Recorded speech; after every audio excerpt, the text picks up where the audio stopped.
Pendaki yang tersesat di pasar setan. Raka dan 3 temannya, Dika, Mira, dan Santi, memulai pendakian ke Gunung Argasari di pagi buta. Langit masih gelap, tapi semangat mereka membara. Mereka sudah lama merencanakan perjalanan ini, menyiapkan perlengkapan dengan matang. Jalur yang mereka lalui masih jelas, ditandai dengan petunjuk dari pendaki sebelumnya.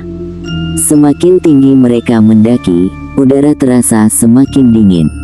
Saat melewati pos ketiga, kabut tiba-tiba turun dengan cepat, lebih tebal dari yang mereka perkirakan. Pandangan hanya tersisa beberapa meter di depan. Suasana mendadak berubah menjadi mencekam, hutan yang sebelumnya terasa biasa kini tampak lebih sunyi. Tidak ada suara burung atau gesekan dedaunan yang tertiup angin. Mereka mempercepat langkah, berharap kabut segera menipis. Mereka terus berjalan hingga Raka menyadari sesuatu yang janggal. Jalur pendakian yang seharusnya mereka ikuti kini tidak terlihat. "Tunggu, ini bukan jalurnya," ucap Raka ragu. Dika menatap sekeliling, mencoba memastikan arah. "Kita harus ke kiri. Aku yakin ini jalannya," katanya. Namun, Mira menggeleng. "Tidak, jalur yang benar harusnya ke kanan," bantahnya. Perdebatan mulai memanas, sementara kabut semakin pekat. Akhirnya, mereka mengikuti Dika, tanpa menyadari bahaya yang menunggu. Hari mulai beranjak gelap, dan kabut masih belum menghilang. Mereka memutuskan untuk berhenti sejenak, mencoba menenangkan diri sebelum melanjutkan perjalanan. Namun, di tengah keheningan malam, sebuah suara aneh muncul dari kejauhan. Suara tabuhan gamelan yang lembut tapi jelas terdengar di antara pepohonan. Mereka saling berpandangan, merasa ada yang tidak beres. "Siapa yang main musik di gunung?" tanya Santi dengan suara gemetar. Raka mencoba mencari sumber suara, tapi arah datangnya tidak jelas. Kadang terdengar dari kanan, kadang dari belakang mereka. Dika, yang penasaran, berkata, "Mungkin ada perkampungan atau kelompok pendaki lain." Tapi Mira menggeleng cepat. "Tidak mungkin. Gunung ini terkenal sepi, dan tidak ada pemukiman di sekitar sini." Suara gamelan semakin keras, seolah mengundang mereka untuk datang lebih dekat. Tanpa sadar, kaki mereka mulai melangkah menuju sumber suara, seakan ada kekuatan tak terlihat yang menarik mereka. Setelah berjalan beberapa menit, kabut mendadak menipis, memperlihatkan pemandangan yang tidak seharusnya ada di tengah hutan. Di hadapan mereka terbentang sebuah pasar yang ramai.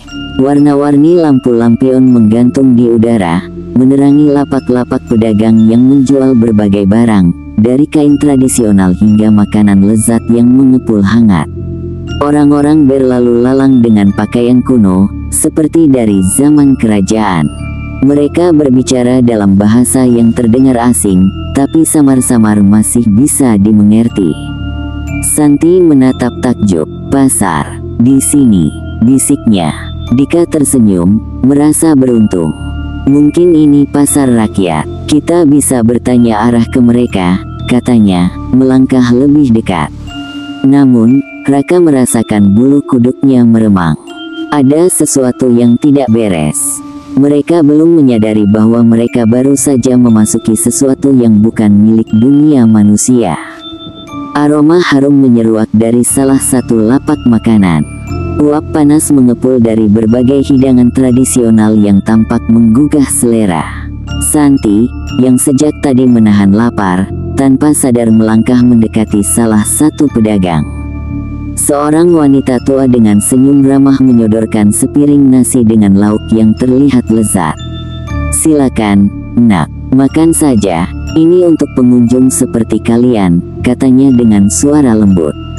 Santi hampir saja menerima piring itu ketika sebuah tangan tiba-tiba menahan pergelangannya.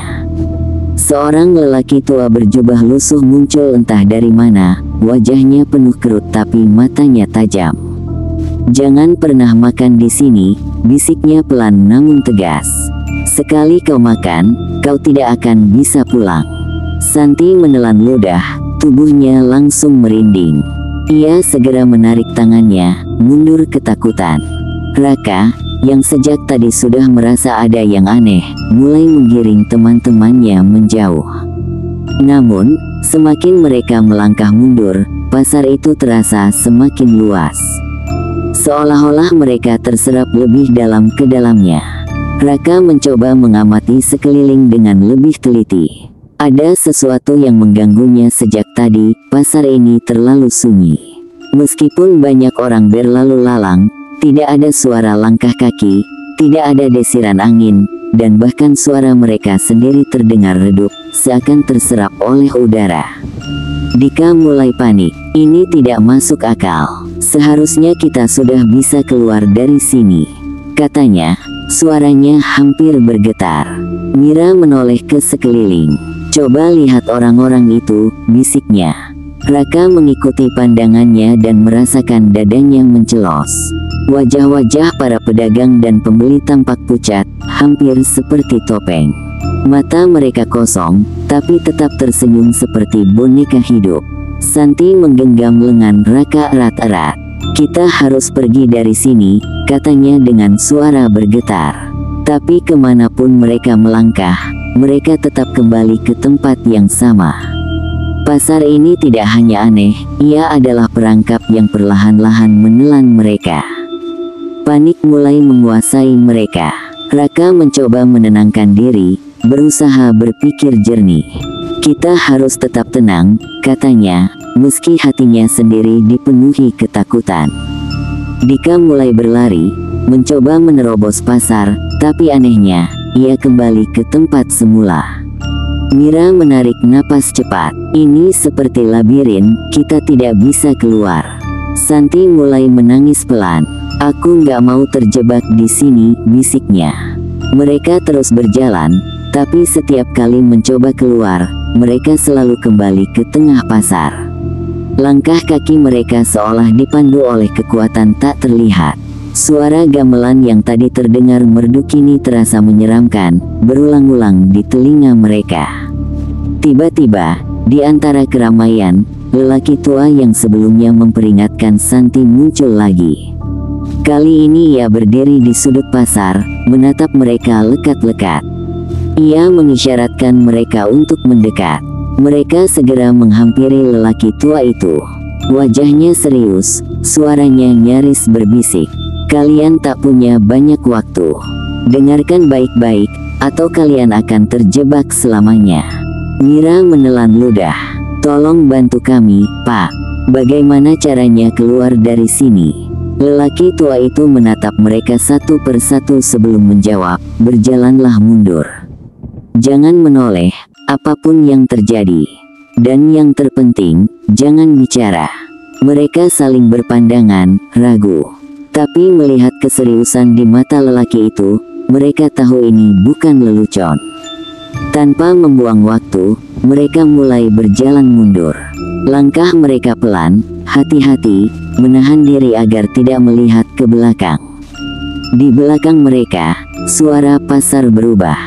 Gelak tawa berubah menjadi bisikan-bisikan aneh, suara langkah kaki yang bukan milik mereka terdengar mendekat.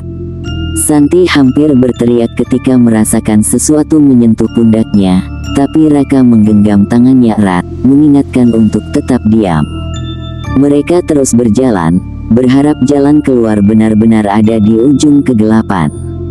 Langkah mereka terasa berat, seolah ada sesuatu yang mencoba menarik mereka kembali ke dalam pasar. Suara gamelan yang tadi menggema perlahan berubah menjadi samar, lalu lenyap. Namun, udara di sekitar mereka semakin dingin, dan bulu kuduk mereka terus meremang. Mereka tidak tahu sudah berjalan mundur berapa lama, sampai tiba-tiba kabut pekat yang menyelimuti mereka mulai menipis. Dedaunan basah, ranting patah, dan bau tanah lembab menyadarkan mereka bahwa mereka sudah kembali ke jalur pendakian. Dika menoleh ke depan, memastikan mereka benar-benar keluar. Pasar itu sudah menghilang. Tidak ada suara gamelan, tidak ada lampion-lampion bercahaya, tidak ada pedagang berwajah kosong. Hanya hutan sunyi yang diterangi cahaya bulan. Santi jatuh terduduk, terisak pelan. Kita berhasil keluar, gumamnya. Raka mengangguk, meski jantungnya masih berdebar kencang. Mereka saling berpandangan, menyadari bahwa mereka baru saja mengalami sesuatu yang tidak bisa dijelaskan dengan akal sehat. Keesokan harinya, setelah turun gunung, mereka langsung menuju base camp untuk melaporkan kejadian yang mereka alami. Seorang penjaga tua di sana, Pak Surya, mendengarkan cerita mereka dengan wajah tenang. Pasar itu sudah ada sejak dulu, katanya akhirnya. Banyak pendaki yang tersesat dan tiba di sana. Tidak semua bisa kembali. Mira menelan ludah. Jadi, kita hampir saja terjebak selamanya. Pak Surya mengangguk. Kalau kalian makan di sana atau menoleh saat keluar, kalian tidak akan pernah bisa pulang. Mereka terdiam, menyadari betapa beruntungnya mereka. Tapi satu hal yang terus menghantui mereka, siapa sebenarnya lelaki tua yang telah membantu mereka? Apakah ia manusia, ataukah bagian dari misteri pasar setan itu sendiri? Satu hal yang pasti, mereka tidak akan pernah kembali ke Gunung Argasari lagi.